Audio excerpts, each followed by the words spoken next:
Somewhere in a hospital room right now, a father is filling out a birth certificate.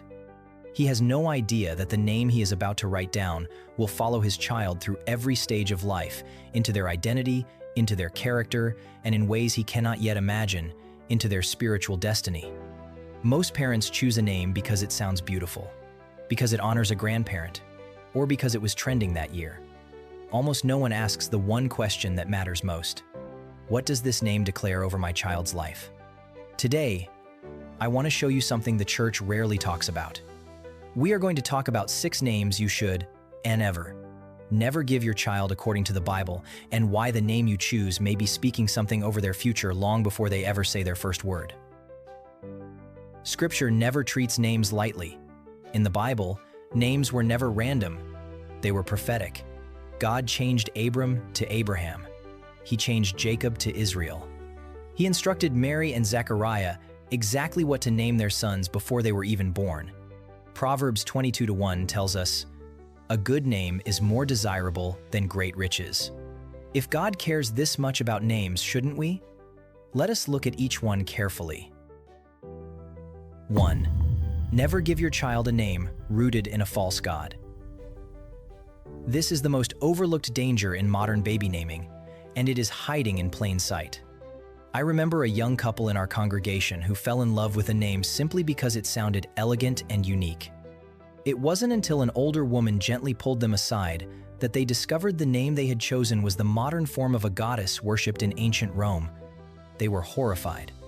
They had picked it purely for beauty, with no idea of its origin.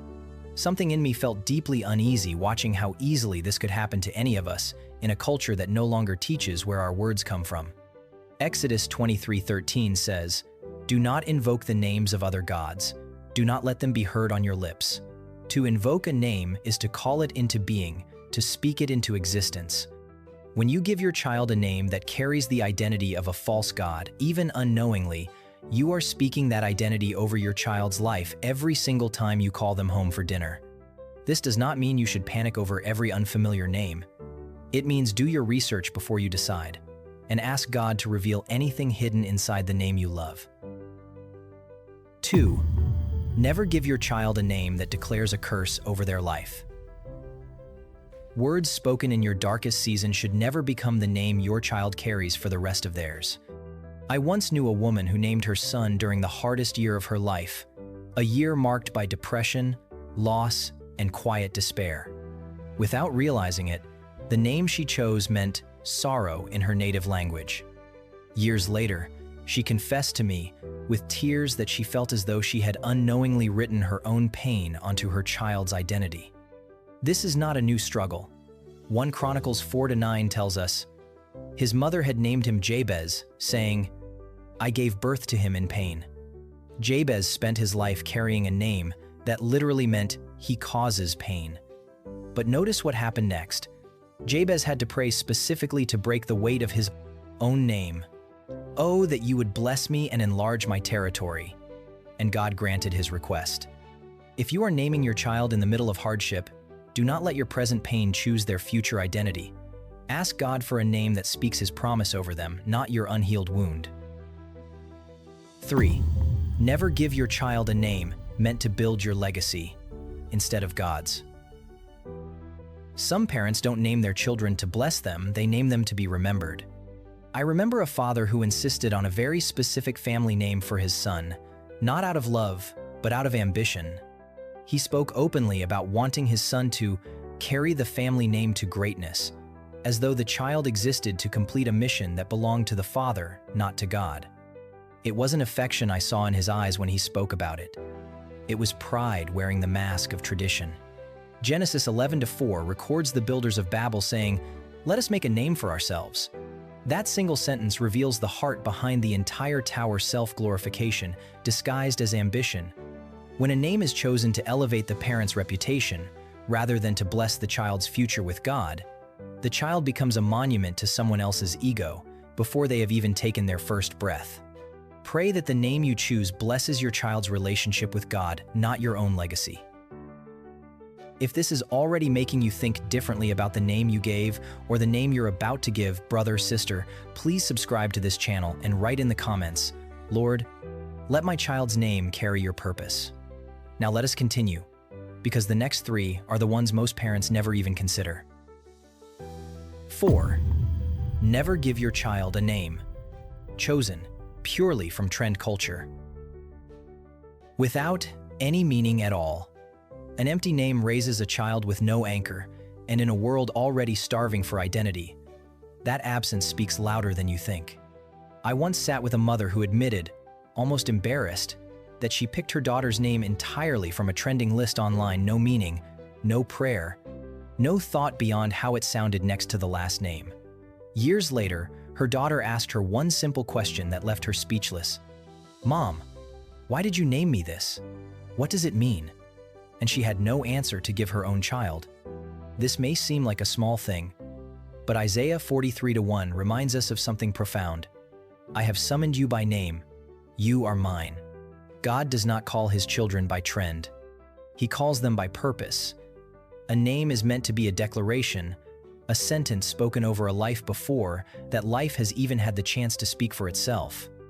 You do not have to choose something ancient or unusual, but before you finalize a name, ask what it means, where it comes from, and what it will speak over your child for the next 80 years of their life. 5. Never give your child a name that mocks or dishonors God. This is one of the most spiritually careless things parents can do often, without realizing the weight of what they're doing. I remember hearing about a couple who, half-jokingly, gave their child a name that intentionally poked fun at a biblical figure, something they thought was clever, something that would get laughs at parties. What started as a joke became something their child carried into every classroom, every introduction, every relationship for the rest of their life, a permanent punchline attached to their identity. Exodus 20:7 is direct and unmistakable. "You shall not misuse the name of the Lord your God." This command was never only about cursing. It is about the broader principle of treating anything associated with God with the reverence it deserves. A name given in mockery, even light-hearted mockery, plants a seed of irreverence in a home that is supposed to be raising a child in the fear and admiration of the Lord. Your child's name should never be a joke you tell at their expense. It should be a blessing you speak over their future. 6. Never give your child a name without ever praying over the decision. Of all 6, this is the one most parents skip entirely, and it may be the most important. I think of Luke 1:13, when the angel appeared to Zechariah and said, "Your prayer has been heard.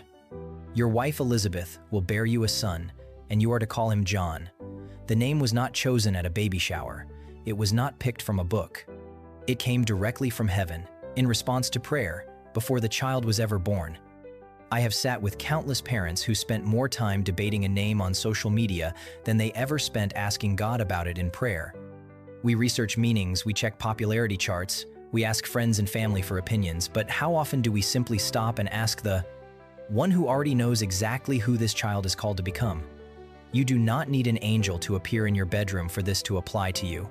You simply need to pause before the decision is final and ask God, "Lord, is this the name you have for my child?" That single prayer can change the entire trajectory of a name that was about to be chosen carelessly. I want to say something important before we close. This message is not meant to make you panic about a name you have already given your child. God is not bound by the mistakes we make in ignorance. If you have already named your son or daughter something on this list without knowing its weight, take heart. God can redeem a name just as easily as he redeemed Jacob, just as easily as he redeemed Abram. Your prayers over your child's life carry more power than the name on their birth certificate. But if you are still deciding if that name has not yet been written down, take this moment seriously. Proverbs 22:1 reminds us one final time, "A good name is more desirable than great riches." Your child will carry this name into classrooms, into friendships, into their own children's memories, and into every season of their life that you will not always be there to witness. Choose a name that speaks life. Choose a name that honors God rather than mocks him, that carries purpose rather than trend, that blesses your child's future instead of building your own legacy. Because the first gift you ever give your child is not a blanket or a nursery or a toy. It is the sound they will hear every single day for the rest of their life, their own name. If this message spoke to your heart today, I want you to do one thing right now. Write in the comments, "Lord, let my child's name carry your purpose." That is a simple declaration, but it is a powerful one. And if you know a parent who is currently choosing a name for their child, share this video with them today. It could be the very thing that turns a quick decision into a prayerful one.